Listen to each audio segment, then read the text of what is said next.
Welcome viewers. On behalf of Iravati Research and Communication Center, this is your host, Pratim Ranjan Bose. I have with me Mr. Subhendu Moitra of Coeus Advisors. Mr. Moitra is a seasoned investment banker with rich experience. Together, we will discuss internationalization of rupee. Mr. Moitra, the RBI panel recently recommended measures to accelerate the pace of internationalization of Indian rupee. The recommendations include inclusion of rupee in the special drawing rights, SDR basket, and recalibration of foreign portfolio investor regime.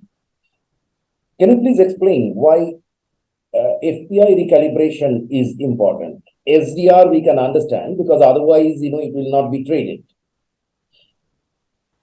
Yeah, actually, what basically, thank you, Mr. Pratim, and it's a pleasure again interact with you.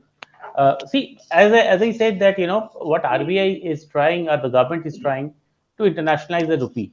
So these are all the steps. I mean, including the FEI also is a step into that. So that's what they are doing. But uh, I think we should take it as a process, and we should not be excited in each and every part of it, because I only want to say, maybe in future, in a subsequent discussion we'll discuss that there is a lot of processes to internationalize rupee, and which is the right direction we are doing.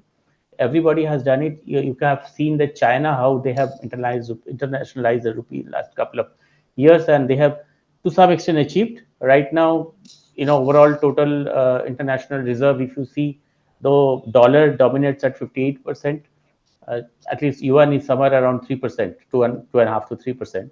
But they have achieved this for last 10-15 years. So we have started, which is a good part of it. But we will discuss that what more we have to do. Okay.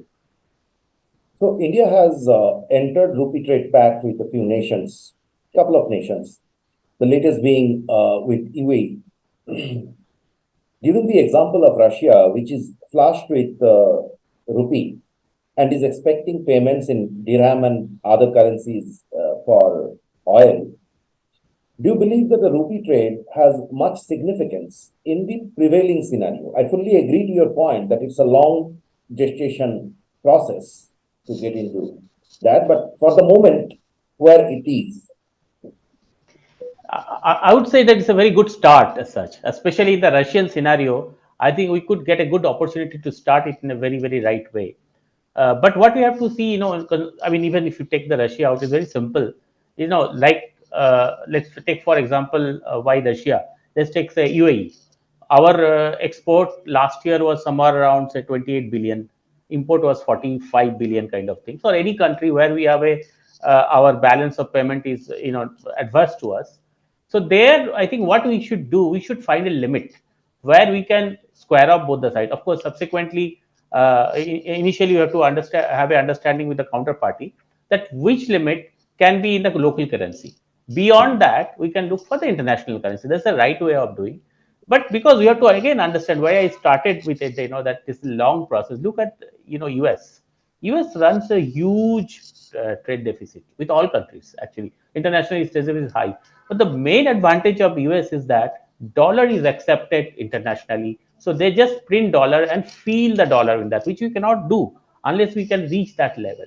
So they can continue to do that. But for us, we have to maybe to start with take, if we do bilaterally, when we have to find that particular threshold limit for which this particular process has to happen, so that as soon as I buy, I export and I get UAE currency, and we RBI sells this currencies to the importers to that extent, and I import with that, so it's squared off and balance is done in international currency. Similarly, for the other countries where it's the other way around, say so Bangladesh or Sri Lanka, where it's the other way around, where it is in our favor, we can do the similar structure. Otherwise, it will not work. Even it will not work for the in whose favor the balance of payment is there. So I think it's a good start, whether it's Russia or with any other country. We should do this model as such. But the better start would have been also, I think the India is trying in that way, is to work in a block.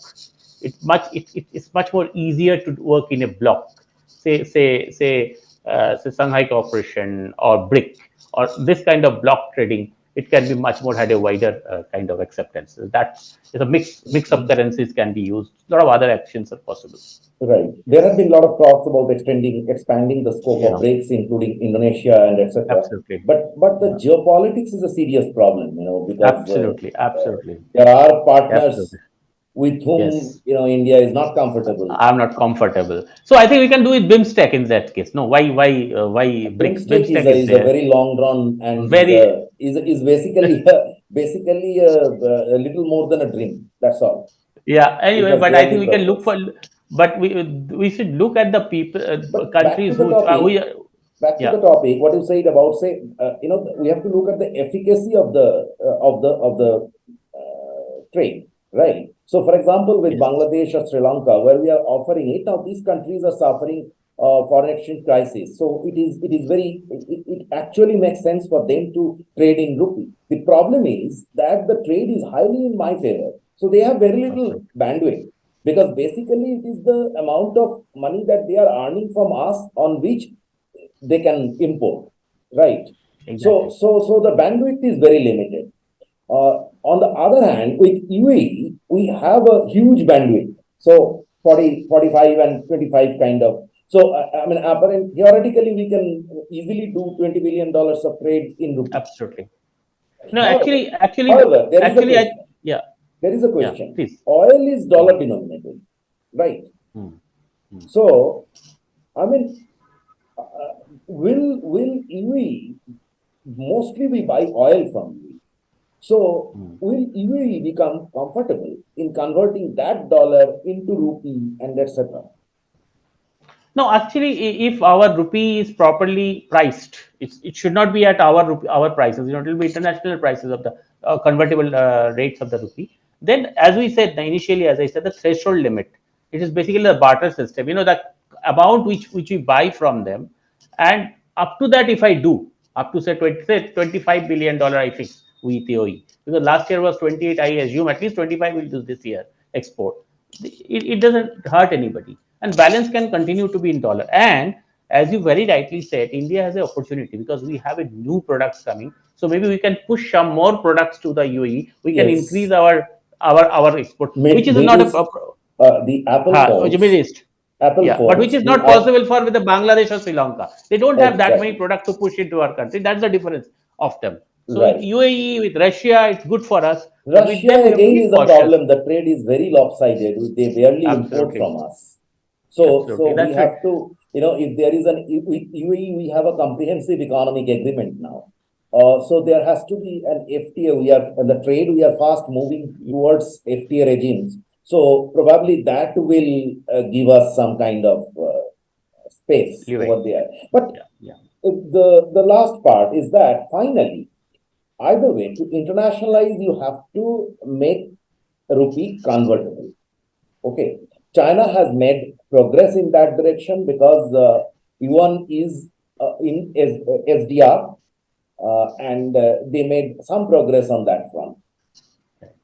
What about if you see in Indian context, we are still behind. But meanwhile, while we are doing this, so we will expect the government to slowly, or the RBI, whosoever it is, slowly relax its kind of grip on the outlook. At the same time, we see the trends like the recent announcement of imposition of 20% tax collected at source on foreign tours and travels beyond a particular ceiling of 2 lakhs. Do you see any contradiction in this approach, or we are still undecided how to move ahead? I think in 2000, around 2000, India was actually having a roadmap for convertibility. But then what happened I is think it also returned during Mr. Raghuram Rajan's time. yes, and but then this South Asian crisis actually we took a backseat because we realized that was on the reason of that. So we become cautious. But at the same time, if we have become large, we are thinking we'll become third largest economy in couple of Another two, years or 3 years. another 2 3 years. In that case, we have to take that steps, and we at some point or the other we have to do it, and we have to take whatever corrective actions we have, and we have to have confidence on us that we have our economy is strong, we have our own domestic demand. So I think our banks are a lot of strong. We found that quite resilient in last couple of years, during especially during Corona. We have found, so we should take this step number one, and I feel this TCS is not the right step as such. I don't know why it was taken, though there may be some reasons of this step being taken to protect the people who are not paying taxes, but there should be other actions Kind for of, that. kind of that philosophy of taxing the rich. Kind of philosophy that people are sending money, but And they're not paying taxes. what they are saying is that this is collected at source, so you get it. You have You the anyway get final. it back. But then 20% is a huge amount. Earlier it was some 3%. But anyway, good parties, I'm sure they have there is some rethinking on that. So they have deferred it for the time being. So to see how it comes up. But I don't think this is the right direction, because we have to create a overall feeling that we are becoming big. It's not that people, we always tell we are big, we are becoming number three. We should also behave like that. And to behave like that, we should take the right actions like convertibility, and these kind of things should be, TCS should be avoided to the best extent. There should be other actions should be taken. Right. To me, TCS appeared very bureaucratic. Something like I was looking at a news the other day that in marriage, people split the expenses in terms of cards Yes. and PAN numbers Yeah. to Yes. keep it within a limit. So, doing this kind of things is obviously comes back Yeah. with kind of everyone will try Absolutely. to maneuver. Absolutely. So there are ways of doing it. I think I think our see if past of control era is keeps catching us. I know. I think somewhere, I think somebody wanted to use that kind of control things, and this should be best avoided. This kind of actions as far as possible. With our kind of growth in the economy, these are the things which should be avoided. Thank you so much. Thank you. Pleasure speaking to you. Thank you.